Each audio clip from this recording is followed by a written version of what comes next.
Welcome back to Your Mouth Matters, the podcast where we explore the powerful connections between oral health, airway health, and whole body wellness. I am Dr. Rebecca Taylor, and today I have the absolute honor of speaking with someone who has deeply shaped my perspective, Roger Price. Roger is a global pioneer in breathing re-education and airway health. He played a key role in the development of the Myobrace system and created impactful tools like the AddressStrep app. He's also integrally involved with IIOPE, IIOPE.org, the International Institute for Orthopostural Education, a Sydney-based nonprofit focused on preventative early intervention. Through this initiative, they're working with schools internationally to screen children for breathing dysfunction before it becomes a lifelong issue, because treating early and focusing on prevention is all where it starts. But beyond his many contributions, Roger is just a wonderful human being, humble, generous, and endlessly curious. He was one of the first people I ever heard speak about the importance of breathing and airway health, and he's continued to be a mentor and guide me in my journey. I'm so honored to have him on the show. Let's dive in. Well, Roger, thank you so much for being on our show. It's an honor. I know you're all the way in Australia, and this was hard to find a time to connect with the time difference, but thank you for being here. That's my pleasure. It's 9 o'clock in the morning. It's winter. It's raining outside, and it's kind of cold. But hey, that's what winter is. Yeah, well, we finally got some sunshine here. So you have an amazing history with all of this breathing stuff. And I feel like I just want to hear you talk about kind of how you got into all of this and what your background is, because I feel like you've been on quite the journey. Yeah. Well, it is an interesting background.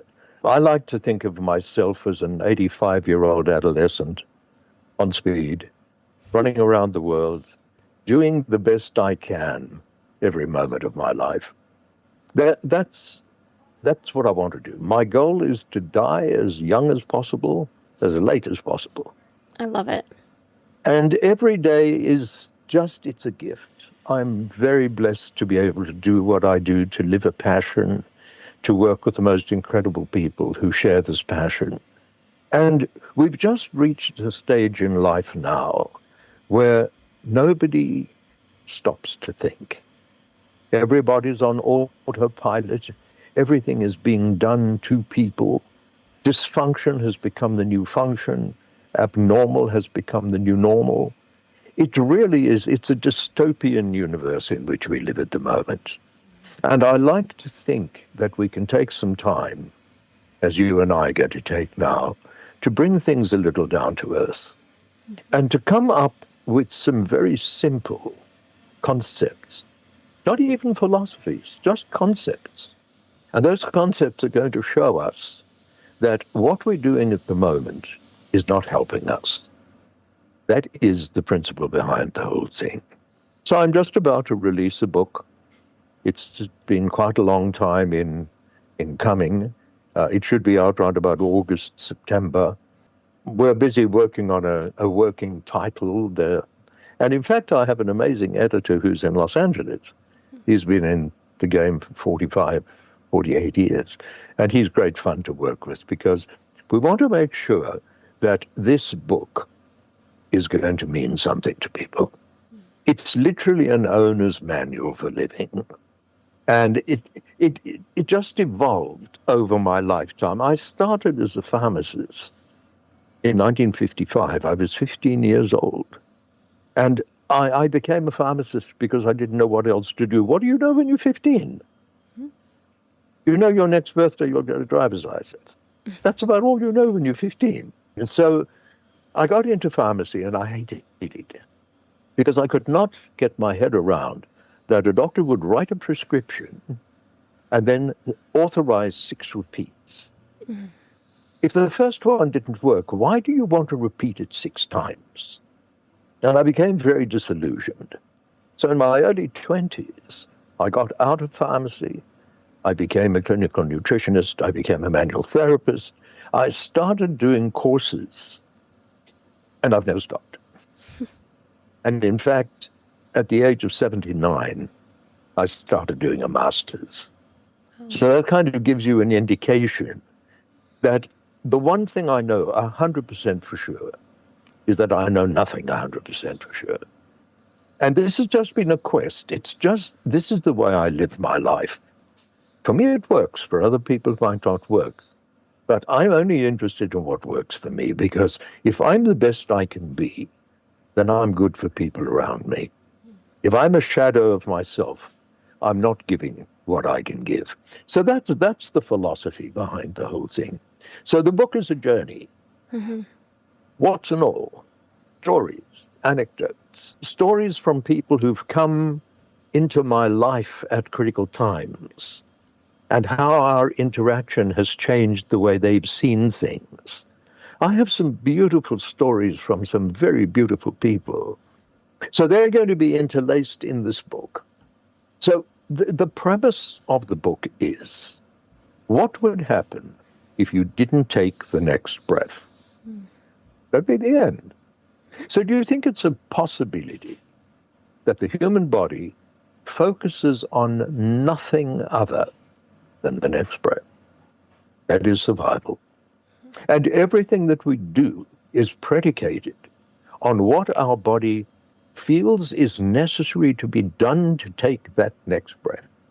Because if you don't take the next breath, red and blue lights and sirens, first responders, detectives, police, who killed her, okay? So it's really nice to be able to wind things back to a very simple principle. Your body will do whatever it has to do, breath to breath, to make sure you survive. And the day it fails to do that is the day that you die. Mm-hmm. So when does this start? With the first breath. Mm-hmm. And if the infant comes into this world in a beautiful, gentle, natural birth, the way nature intended, and if that infant with eyes closed can turtle crawl and find the breast and latch and start to suckle and nurse, and the nurture is there, and the mother and the baby bond, and they're not people who are running around with ICUs and all kinds of things, that baby is going to grow functionally. But how often does that happen today? Not a lot. So the burning question is, when were our bodies designed? Nobody knows. Some people say 300,000 years ago. Some people say, well, go back to the Neanderthals of 80,000 years. We know for a fact that when our bodies were designed, we didn't have Wi-Fi and Bluetooth and 5G and LED lighting and earbuds and smartphones and motor cars and synthetic food, etc. So we've taken this body that was designed, nobody knows when, and we're trying to make it work in an increasingly toxic, challenging environment. So we are not adapting, we are maladapting. But because everybody's doing it, it appears to be normal. So this is the premise of the whole thing. If the first breath coming into this world is a problem, there's going to be a compensation. And babies breathe between 60 and 70,000 breaths a day for the first 6 to 8 months of life. Well, if that little mite comes into this world and has to arch its back or lift its chin or tilt its shoulder to take the next breath, it will do that, or else it will die.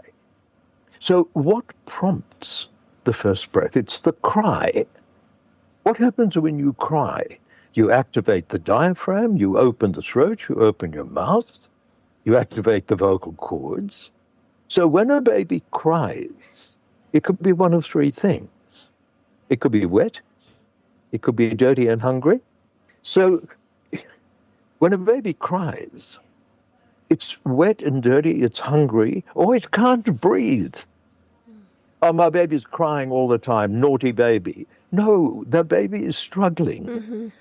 So if we then take that path And we say if the infant is struggling for every breath, you think it might affect the release of the neonatal reflexes that we have to get rid of in the first 6 months of life?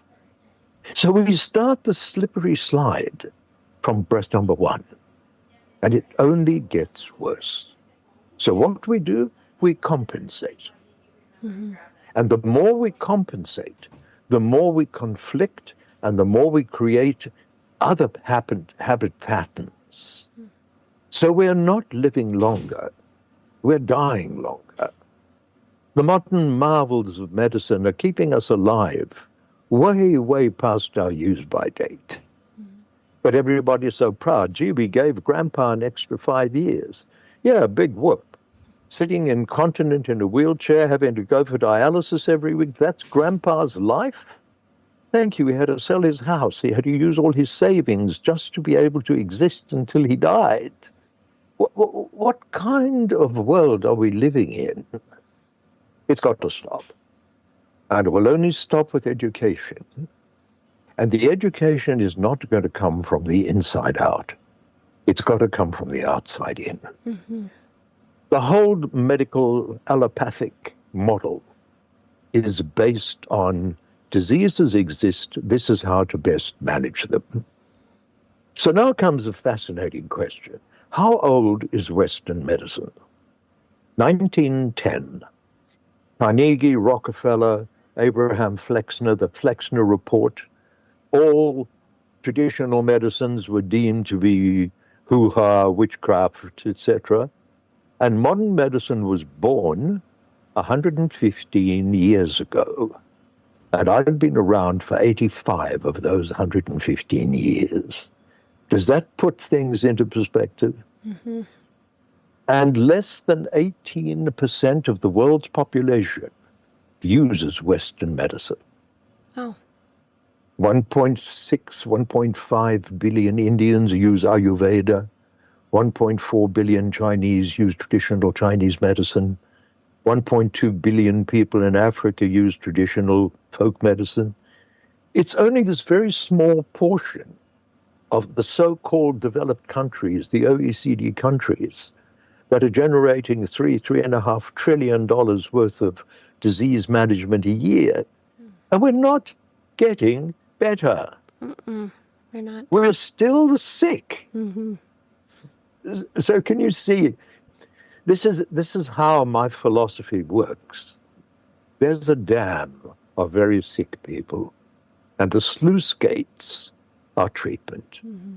But there are more rivers feeding that dam than the sluice gates can cope with. It is overflowing with disease. I was at an ATS conference in San Diego in 2018, the Thoracic Society, and ResMed presented a paper which said that there is in excess of 1 billion people who don't sleep at night. Mm. Less than 10% of those are diagnosed, less than 10% of those are treated, and less than 10% of those have any modicum of success. So that's 1 in 100,000 people who are marginally improved. It's not a big hit rate, is it? Mm-mm. And yet, it carries on. The ball is in the crowd and everybody's still playing the game. And it's got to stop. Somebody has to stop. Otherwise, it just carries on. So the main crusade of my life is to kill, murder, bury, and inter for all time that concept of sleep-disordered breathing. It is wrong. Sleep does not disorder breathing. Because if it did, nobody would sleep. Sleep will affect already disordered breathing. Mm-hmm. It'll make it worse. But the breathing doesn't become disordered at night. The breathing becomes disordered during the 2/3 of the time that we are up and functioning or malfunctioning or compensating. So 30 years ago, I created the term breathing disordered sleep. And I was told you're being semantic and you're being a smartass, and you're being this, and you're being that, and don't mess with what we know. Everybody's comfortable. And you know, how many meetings have you been to where you hear SDB, sleep disorder breathing, suffering, sleep disorder? My 4 hairs that I have left get up and dance on the top of my head when I hear this. It is not sleep disordered breathing. It is breathing disordered sleep. And now, happy, more and more organizations are using it. Myobrace, in all their work, in all their materials, talk about breathing disordered sleep. That's great. And more organizations are referring, because if it's sleep disordered breathing, what are you going to focus on? Yeah, the sleep. Sleep. And you're going to try and fix something that isn't a sleep problem during sleep. What chance do you think of success? So I had a very interesting experience. I was invited by John Coyce to be a guest presenter at their symposium. You know, they have an annual symposium. Normally 400, 500 doctors from all over the world. And I got up there and I said, please raise your hands if you make sleep appliances. And you can imagine how many hands would have. I said, now put your hands down, because none of you make sleep appliances. You all make breathing appliances. So the problem is sleep disordered breathing, but the 2 gold standards are breathing devices. So what's with this sleep disordered breathing that you're trying to fix with the breathing? Fix it with a sleep device. Yeah. If it's a sleep problem. So the book is, you know, pretty direct when it comes to that. I'm not scared. I'm not scared of being confronted by a specialist. In fact, one of them did confront me. And he said, what are you doing here? You're not even a doctor. I said, no, that's by choice. I would hate to be you. And he looked at me like he wanted to throttle me. He said, why? I said, because I don't want to be told what to do by a board. I don't want to be told what I can prescribe and what I can use by an insurance company because it's the cheapest thing. And he kind of stopped for a moment. And I said, no, I want you just to consider this. I have all the respect in the world for you, for the amount of time that you have studied and what you have put into becoming a specialist. What if the basic concept is flawed? You've become a specialist in a flawed concept. Being a specialist doesn't make that concept any less flawed. And the world is full of this. I can list 146 specific things of gold standard, best practice, etc., that have had to be reversed because they turned out to be wrong. And the very latest one is proton pump inhibitors, PPIs. Everybody was told, you have this problem, you have nascent Barrett's, you have this, you have that, you've got to be on a PPI for the rest of your life. And now they find that long-term use of PPIs is causing a lot of serious damage. So you see, this is the soapbox. The soapbox is, come on, guys, we're too smart. There's too much imaging. There's too many blood tests. There are too many of these because we're all terrified of missing something that's going to come back a couple of years later in the form of a lawyer's letter suing us for $1 million for missing something. So everybody's testing and imaging and more imaging. Let's get back to basics. So that's an introduction. I mean, that introduction's about the length of the entire podcast. Yeah. But it just says how I see the world.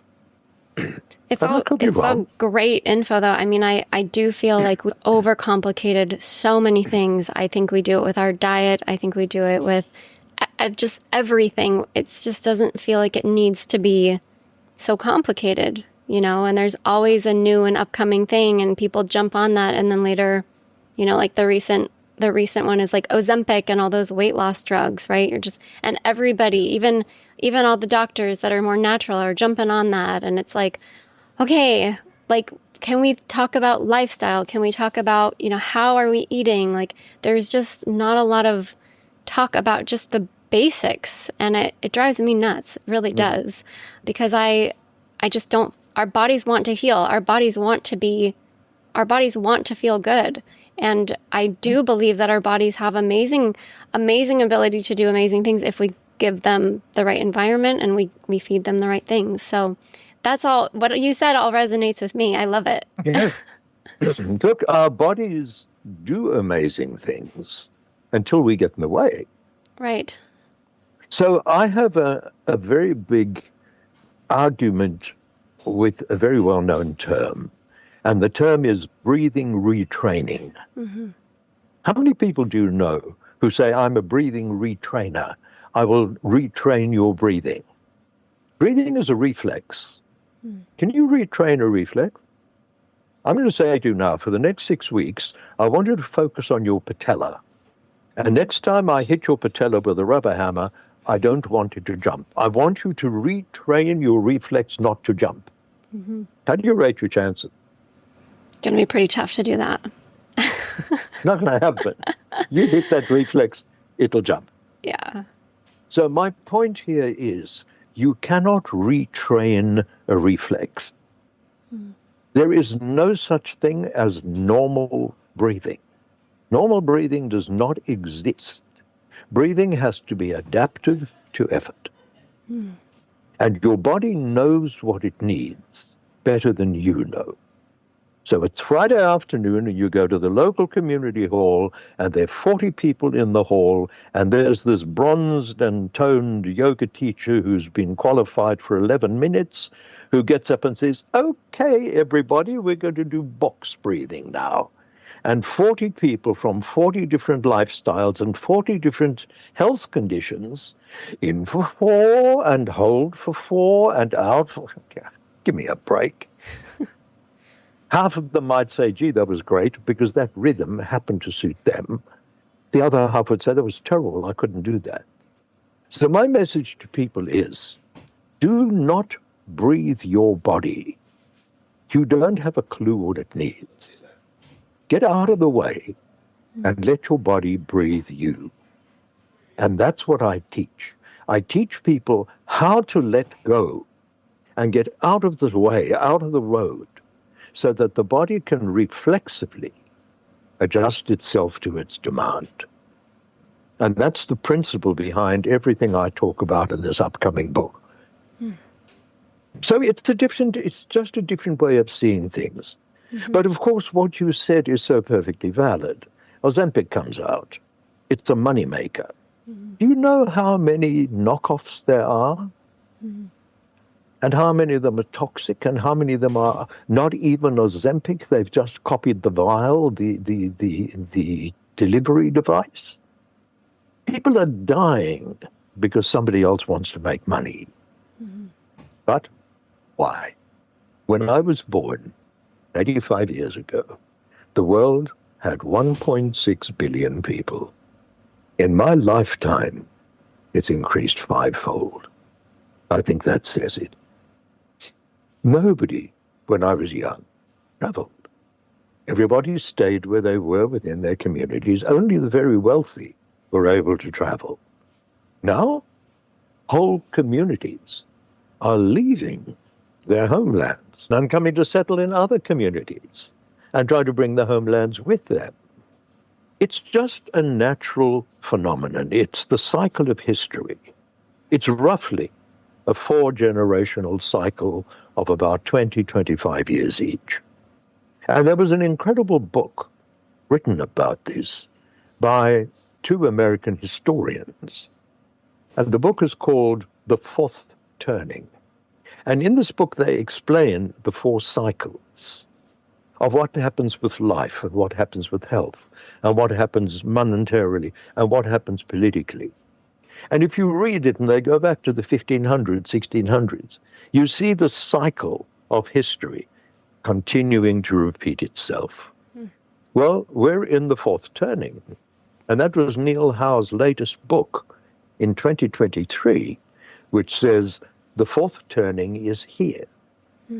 And he predicted with unerring accuracy exactly what is going on in the US today.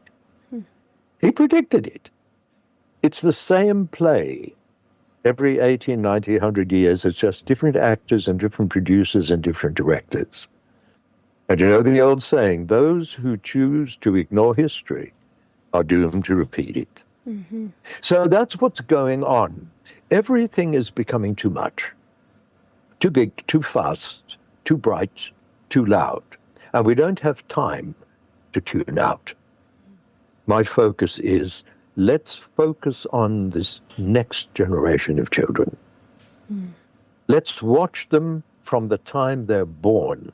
And when we see the nascent signs of compensation, let's do something about it immediately, which we can. And if you look at worldwide statistics, starting with the World Health Organization, 75 to 90% of all deaths in the OECD countries come from non-communicable disease. People don't die today from infection. Yeah, a few do. I mean, pneumonia is the biggest killer of elderly people. But by and large, we have infection under control. So if you don't catch something, where do you get it from? You don't go to a baseball game and sit next to somebody and catch cancer or high blood pressure or diabetes. Mm-hmm. We create these things within us as a consequence of using our bodies contrary to the way they were designed. Mm-hmm. It is that simple. Well, the time to catch it is before it becomes symptomatic.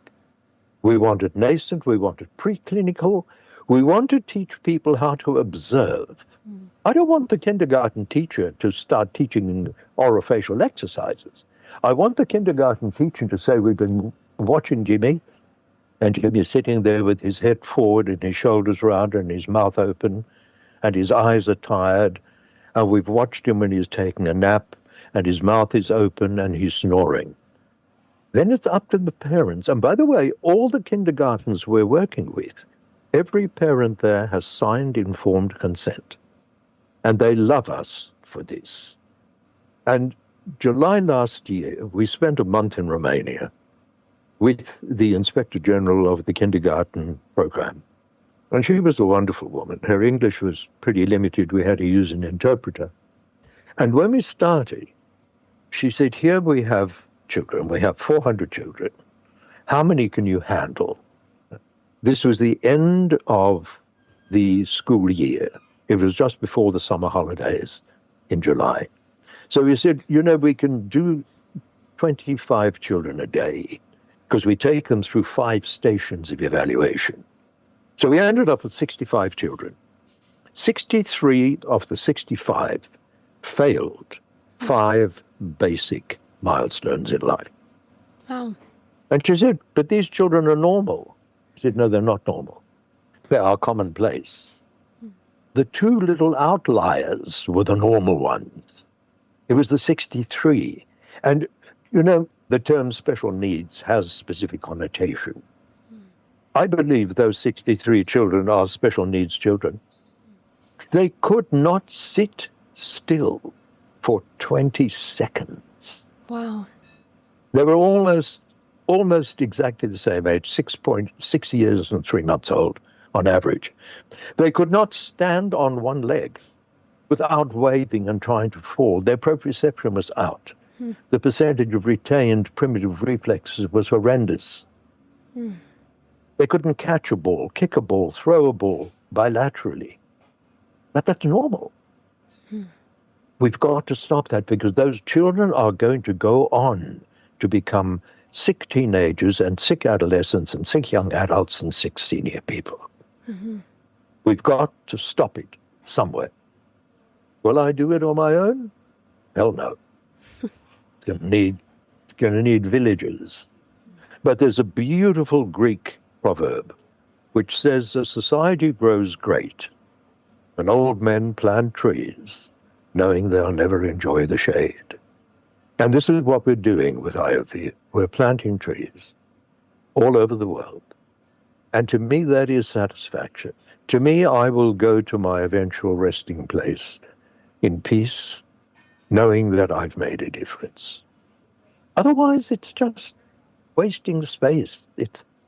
What's it all about for most people? Getting through the day, to have a terrible night's sleep with a CPAP machine, and waking up to 3 cups of coffee in the morning and dragging the corpse through the day. How many healthy people are there? So, I mean, that's just a little bit of an introduction as to what's been going on. Well, that's amazing. I mean, I've always felt like catching, I'm very passionate about talking to parents and treating little kids, because I really do believe that that's where you can have the biggest impact. So when I heard that you were getting into schools and able to have these massive impacts, I mean, I wish the United States would adopt some of that. And I feel you, we were talking before this podcast about how a lot of the more poor countries, they're welcoming this type of thing in. They don't want to have to spend the money on healthcare. And, when you're in a country that has more money, the pharmaceutical companies, unfortunately, there's more there for them to keep us on medication, or, the latest and greatest pill that comes out. So but I am super passionate about addressing things before they become an issue, treating upstream. There's like Band-Aids are sometimes necessary to use in the short term, but really they're not, if you're just treating with Band-Aids and patches, eventually things are going to fall apart. So it's just so awesome that you've been able to build this empire that's really going to be helping so many of these kids. And I feel like you said, it's become the new normal, but it's not normal. It's become common, but it's not normal. And I think that there are so many parents, they don't even know what to look for in their kids, right? They don't even know, like, their baby, they're going to lactation consultants, they're going to all of these doctors, and they're trying to figure out why their baby's upset or what's going on, and I can't breastfeed or whatever. And nobody's really giving them great answers. And so they end up on formula or with bottles, or they end up going down this path with these really smart doctors, right? With these really people that I believe want to really do the right thing, but there's such a lack of education in this field, and I feel like the world of breathing, the world of sleep apnea and breathing, you were talking about it's 100 and something years old, but I believe like sleep apnea, like that first diagnosis was a little over 50 years ago. So the whole concept of disordered breathing and sleep apnea, those are all kind of new diseases and concepts that we are wrapping our heads around, right? Well, the origin is actually quite interesting. It goes back to Christian Guilleminault and William Dement, 50 years ago. And they noticed an increase. They were both medical doctors. And they noticed an increase in disease. And they said, these diseases are coming from poor sleep. And they weren't wrong. People were having disrupted sleep. But it wasn't the sleep that was the problem. They weren't waking up because they couldn't sleep. They were waking up because they couldn't breathe. Right. And if they didn't wake up, they would die. So they sat down one day and they said, what are we going to call this disease? And Bill Dement was, by way of being a Greek scholar. So he said, well, why don't we call it, what is the problem? The problem is no breath. So the Greek word for no breath is apnea. So apnea became apnea. Good. So they're sitting chatting and saying, well, what is an apnea? It's an absence of breath. Yeah. For how long? How about 10 seconds? Yeah, okay. That sounds all right. And then what would happen if the apnea is less than 10 seconds? Oh, well, there's another Greek word called hypopnea, which is less than an apnea. Hypo, as you know, is low, and hyper is high. So a hypopnea is a hypoapnea. Okay? It's not a full apnea. Well, how long is a hypopnea? 50% of an apnea? 60%? Do you know that different sleep labs use different values for hypopnea? It's not standardized. So then they said, we have these two numbers. What do we do with them? Well, let's add them together. Wow. Mathematics. All right. Now you've got them added together. What do you do with them? Well, let's divide them by the number of hours that somebody is in bed. And so the AHI was born. It's the apnea-hypopnea index, which is the number of apneas plus the number of hypopneas divided by the number of hours in bed. How many people are in bed and not asleep? How many people take 40, 50, 60 minutes to fall asleep? So we're looking at a set of metrics which are completely pseudoscientific.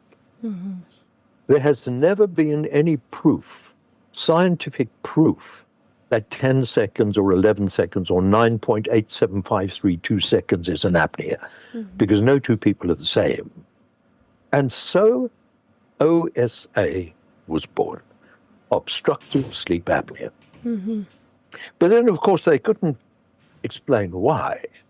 So they added in that wonderful dreaded word called syndrome. And a syndrome means I don't have a clue what it is. It's just a series of things that happen.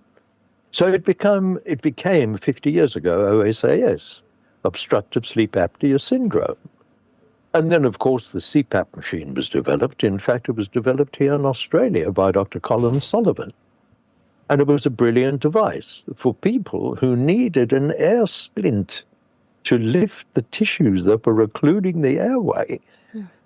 Continuous positive airway pressure, blowing air in to lift an obstruction. How many people using CPAP wake up in the morning blown up like a balloon?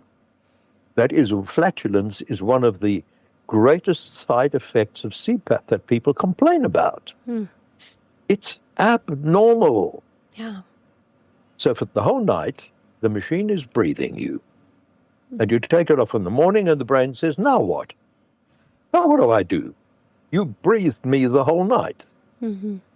So can you see, and there's a lot of research which shows that long-term use of CPAP actually totally distorts the breathing patterning of the brain and ends up with central sleep apnea. You'll find, if you want to research it, there are lots of papers showing that central sleep apnea is a consequence of long-term CPAP use.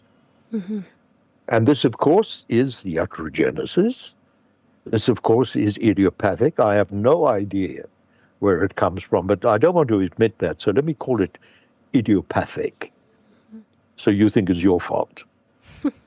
The whole, it's a system that you can love and hate at the same time.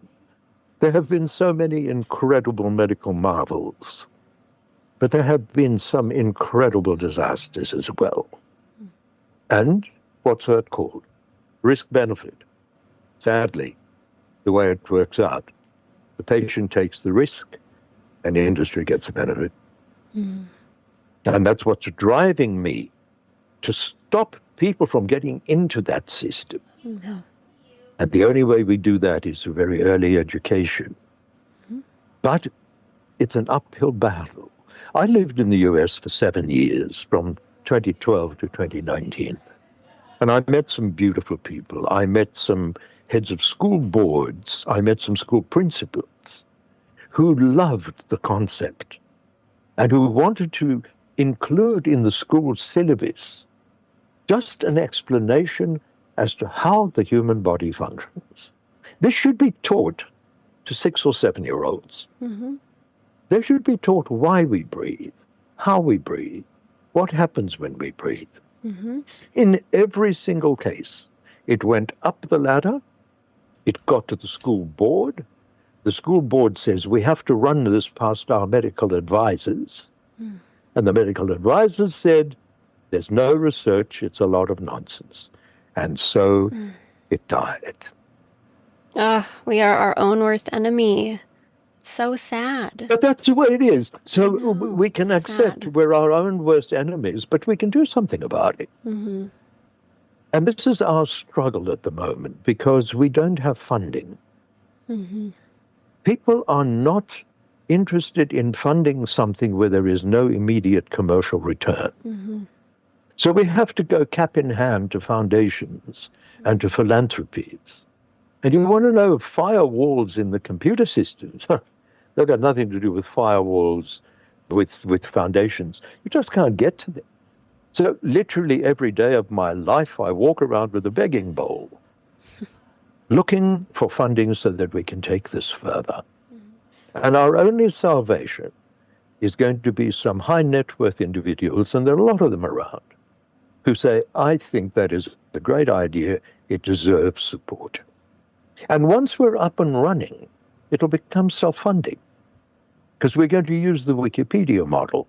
Mm-hmm. And Wikipedia raised $300 million a year from an average contribution of $2.76. So we want to go to our Generation Z, and we want to say to them, life has changed. We want you to become part of what's happening, not to be told what to do. Mm. Now, here's a shock statistic for you.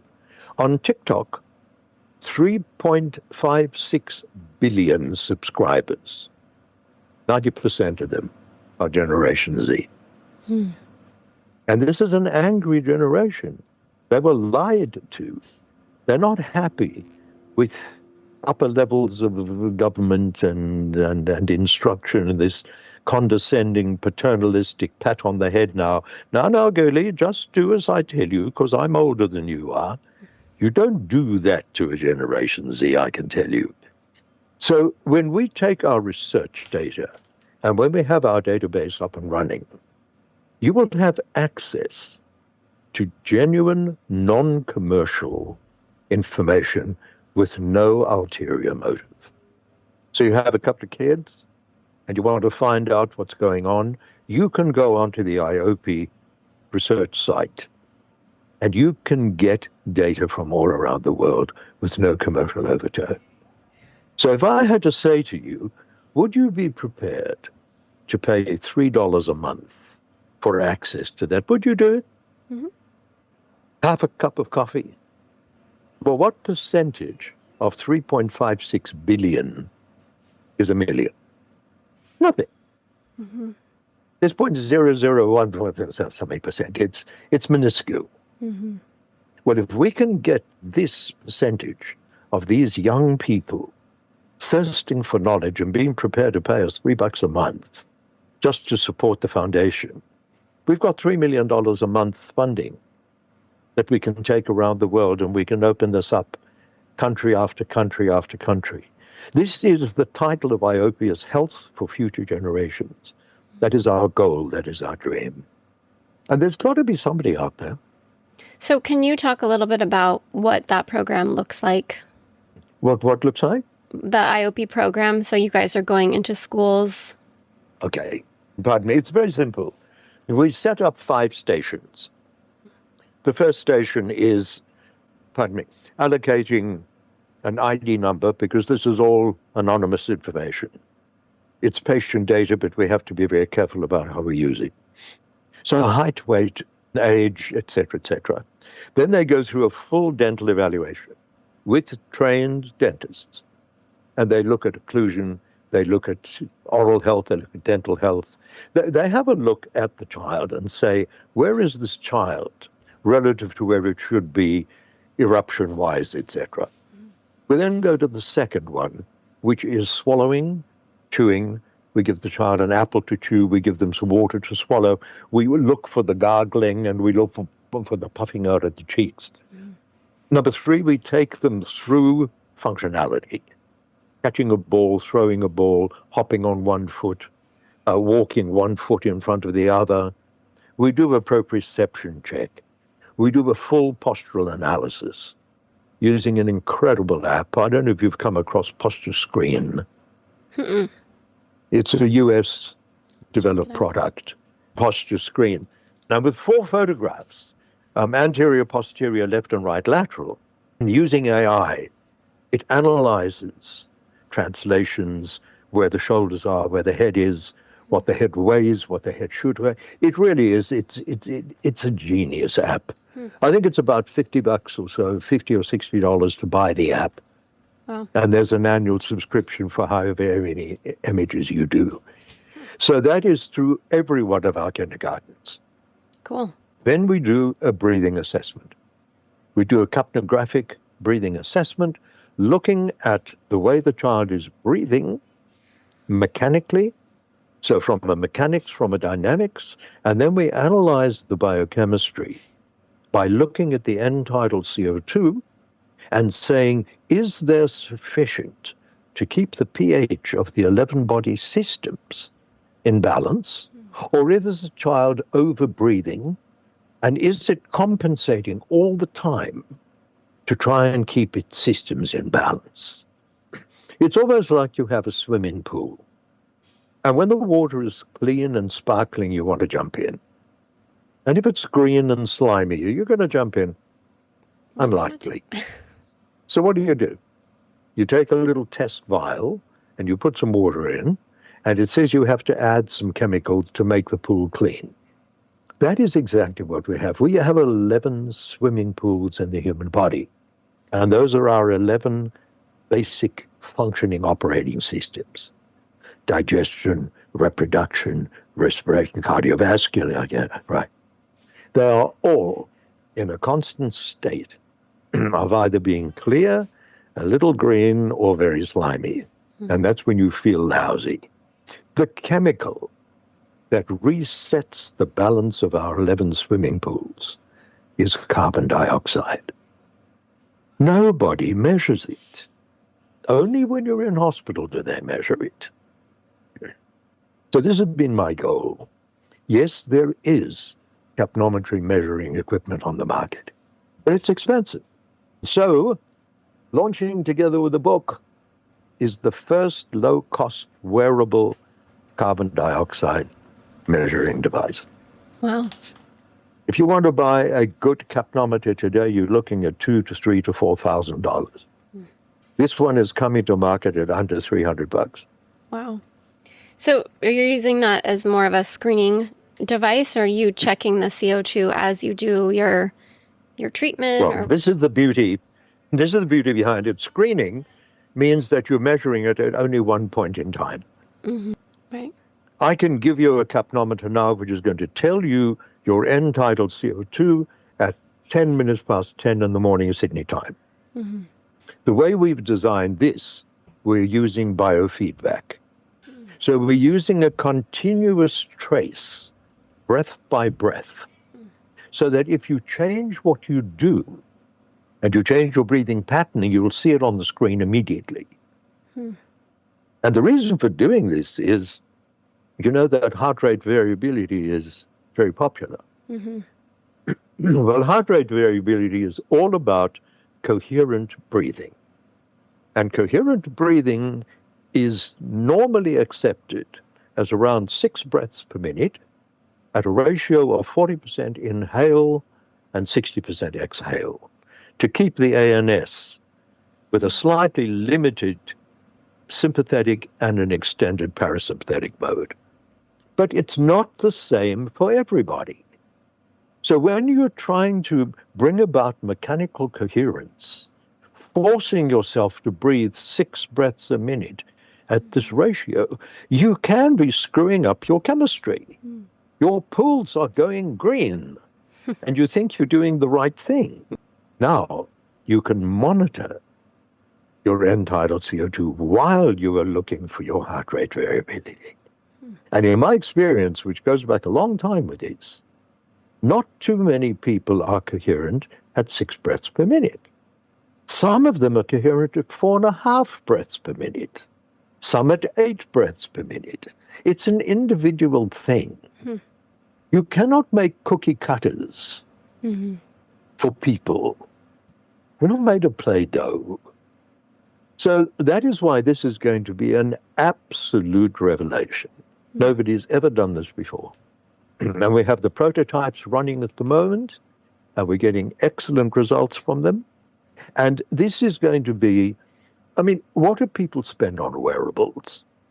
An Aura ring is about $700. A decent Garmin watch is $1,400. So we had a goal of we wanted to build it to an affordable price, not to make money. Okay. If I wanted to make money out of this, it would be $750. Right. Because we'd have to have dealers and distributors and discounts and 2-for-1 and shipping at all this whole business. No. This is for people to take control of their lives. And what we're doing here, we are focusing on outcome, not on income. And that is the difference. So this should be available more or less when I release the book. Because what's the point in getting everybody excited about measuring CO2 and you've got to spend $3,000 to do it? Nobody's going to do that. So apart from the book and this new Capno light and all these other things, I'm not doing much. I like to get 5 hours, 6 hours sleep a night. Been doing that for 40 years. But hey, I'm having the best time you can possibly have. Life is an absolute blast. And every day is better than the one before it. That's so great. So, Roger, it feels like I'm just going back to, you were talking about out of the 60-something kids that you screened, two of them came out passing. So it feels like if that's the statistic, parents probably don't even know that their kids have an issue, right? Because all of the kids look the same. So how, if you're speaking to parents and they're trying to find out if their child may have an issue, according to your statistics, they most likely do. What are some of the things that they might notice in their child? Well, we've written an enormous amount of programs for parents. Checklists, little things to notice at home while the child is sitting, while the child is eating, while the child is in repose. We have wonderful teams of people on the ground, totally dedicated groups. In Romania, I love every one of them passionately. We have an orthodontist, we have a couple of pediatric dentists, we have a child psychologist, and we have a functional movement and an osteopath. We've got the dream team where the child can actually be guided once we pick up the problem. But we don't even want it to get to the problem stage. We want every minute of that child's time from the age of 2.5 in kindergarten to be functionalized. So there's a toothbrushing station. So before they brush their teeth, they get a little image to do some orofacial exercises before they brush their teeth, and how to rinse and how to swallow. So when they eat, they are swallowing properly. When they sleep, they are sleeping properly. We're stopping the problem from starting rather than trying to fix it after it's happened. And that's the goal. And it's a challenge. But I had a wonderful father. He was born in 1900. He was born in a tiny little Jewish enclave in Dublin. So he had this Irish-Jewish sense of humor. And whenever I complained that something was difficult, he would say, "Son, if it was easy, somebody else would have done it." And I've carried that through my entire life. If it was easy, I wouldn't be doing it. Somebody else would have done it by now. But I don't know the word no. I don't know the word can't be done. If somebody says to me, "You can't do that," I say, "Well, look, maybe you can't do it, but that doesn't mean I can't do it." And I don't know where to start most of the time. So I just start. And if it works, I carry on. And if it doesn't work, I start somewhere else. It's a mindset. But hey, it's a great way to live. So that's what we do. And hopefully, one day, in the US, in Australia, in the UK, somebody will say, that makes sense. But of course, the problem is, what we do makes sense. It doesn't make dollars. And that's why we're struggling, because people are saying, "What's my return on supporting you?" And the answer is, better life for future generations of children. Well, that's not the way the world sees things at the moment. It's me, me, me, me, me, me, me, me, me. But we'll find. The universe will bring the right people together at the right time. They always have throughout my entire life. I have no idea why. I have no idea what power there is. Nobody really knows. Everybody's guessing. But there's an order to things. There's a pendulum that swings. And when it comes to the end of its trajectory, it's going to start to swing back, and that's what's happening at the moment. So I live every day in total optimism. I know, like that little boy who was given a pile of manure for a Christmas present, and he started digging, and he says, there's got to be a pony under there somewhere. It's just a way to look at life. And that's what keeps me going. That's awesome. Yeah, I'm having a wonderful time. And I've got some amazing people with me. We have just the most incredible teams of dedicated people. All of this stuff is voluntary. Nobody gets paid a dime for anything. We're funding it out of our own pockets. But there's a limit to what we can do. Yeah. So, Roger, if parents are listening to this or practitioners are listening to this, you said your book is coming out and it doesn't have a title yet. Coming out in August or so. It's got a working title. Has a working title. The working title is Inspire. Okay, so look for Inspire. Have to be punchier than that. Yeah, you might need a good tag or something. Well, in fact, I had the guy who's doing the editing for me this morning came up and said, you've got to smack people between the eyes. Have you thought of a title something like, what did he say? I've got it here. The way you're breathing is killing you. What did it say? Oh, here we go. The way we breathe is killing us. Is your breathing killing you? He said, you've got to smack people between the eyes and then come up with a subtitle and then bullet points on the back cover. Yes. And the book is going to be fun. It's going to be really good quality paper with lots of white space, easily readable with illustrations. It's going to be something that people will keep and refer to. And I cover a lot in that book. It's about 36 chapters. Wow. It's about 300 pages. It's a serious book. Wow. And we talk about everything. We talk about how myofunctional therapy started and what to look for and how to be trained. And, it's questions about expand or not to expand. We go into the cranial structure. We go into the sutural structure. We talk about the constant movement of the skull with every breath. And what happens when you put the teeth into prison with fixed brackets and wires? Is that affecting the movement and the breathing and the growth and the development?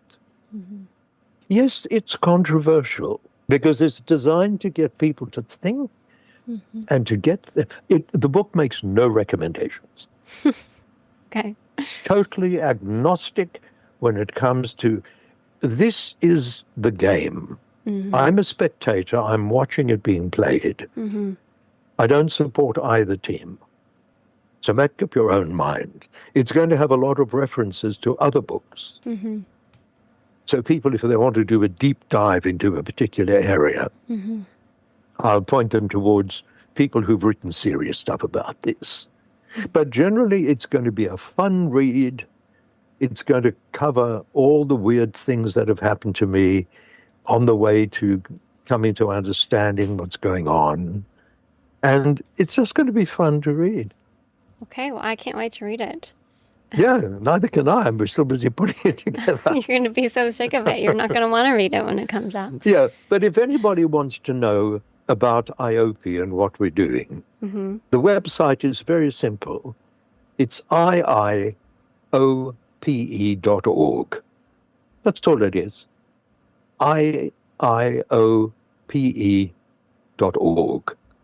And there are updates there. We've just opened Belarus in Minsk. Next week we'll be in Kazakhstan. We have a big operation developing in Dubai. It's starting to come together, but too slowly because we don't have the funding. We have to literally find a dollar, then spend a dollar, then look for another dollar. And that makes it very slow indeed. So if any of your audience has any contact with any high net worth individuals or any foundations or philanthropies who could be interested in this, just to contact you or contact me. You can get me via the IIOPE website. And my email address is r.price@iope.org. It's very simple. Okay. So there it is. This is just where I'm at. It's great. I love it. I hope that you guys are in every country. I mean, in every city. I just think every single kid needs this. We need it so bad right now. Just our health system and our generations are becoming sicker and sicker and sicker. And it's really devastating. It's really devastating to watch. In Kazakhstan, we have a very interesting situation. The biggest bank in Kazakhstan wants to improve its social image. So they're now talking to government kindergartens saying, can we partner with you and we will fund the upgrade of your kindergarten to an IIOPE functional kindergarten. Now, that's another area that maybe an insurance company, maybe a company that wants to become socially involved for their own image. Because to upgrade a kindergarten, an existing kindergarten to IIOPE standards, with all our evaluation devices, about $25,000. I mean, that's coffee money in big organizations. And the beautiful thing about an audience is we don't know who's in that audience or who's going to hear or who knows who. Right. So it's an appeal. If you know anybody, if you can think of anybody, let us know. We'll talk to them. We have little pitch decks. We have all kinds of things available. But I'll do this if it kills me. I mean, you're clearly passionate about it. I love your passion. It's so great. And I feel like you're just doing such amazing work. So now, are you on any social media, or are there other resources for people or parents that you guys have? Yeah. If you want to see some of the stuff I've been doing, you just Google Roger Price breathing.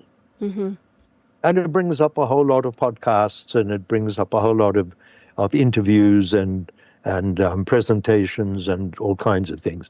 If you don't put in breathing, you're going to end up with a politician and a minister and a comedian and all kinds of things. The key word is breathing. Breathing, yep. And that'll take you into YouTube, and there's a whole lot of stuff there. Okay, great. So it's what I want to do. And that's the greatest blessing in life, is to be able to do what you want to do. That's the gift. That's amazing. All right. Well, Roger, thank you so much for being on. I think that, like I've said many times already, this work is just amazing, and I hope it's super successful, and I hope that it reaches every single kid. I feel like we need this so badly. And like you said, that pendulum has swung so far, and hopefully we start to see it start to come back, and we start to kind of wake up. I just think that it's going to be so amazing. And thank you for dedicating your life to making kids' health better. I think it's just so amazing. So you want an admission at this stage? I'm doing this for me because it makes me feel good. Yeah. People say, I'm doing this for the world. No, don't kid yourself. You're doing it for yourself. Yeah. The fact that other people might benefit is just an additional benefit. Yeah. But I'm doing this because it satisfies something within me. And that makes me a better person for me. Yeah. All right. Well, thank you so much, Roger, and keep us posted. I can't wait to get your book when it comes out, whatever the title may be. I'll look for all of the titles. It'll be coming out, and it'll be through social media, and it'll be great. through a lot of... I want to take it through dental study clubs. I know a lot of dental offices would want to keep it. Yes. Because it saves them explaining a lot of things to parents. Yes. If they will read a 300-page book, yes. Yeah. So we're looking to price it around about $30. Okay, great. People bring books out and they're $300, $400. Who's going to buy them? Yeah. One's got to be practical. It's got to be accessible to people. Absolutely. All right. Well, I'll Roger, keep you updated. Thank you so much. Yeah, keep us updated, and I'll watch for your book. And yeah, thanks for tuning in all the way from Australia. My pleasure. Have a wonderful time. Thank you. See you. All right. Bye-bye. Thanks so much for tuning in to Your Mouth Matters. If you enjoyed this episode, please take a moment to leave a review. It helps more people find the show and join us on this journey towards whole body health, starting with the mouth. Make sure to subscribe so you never miss an episode. And if you found this helpful, share it with a friend or two, especially the ones who nerd out on wellness as much as we do. You can also follow us on social media at Green City Dental and O2Dontics for updates, resources, and behind-the-scenes conversations. Until next time, breathe well, smile often, and remember, your mouth really does matter.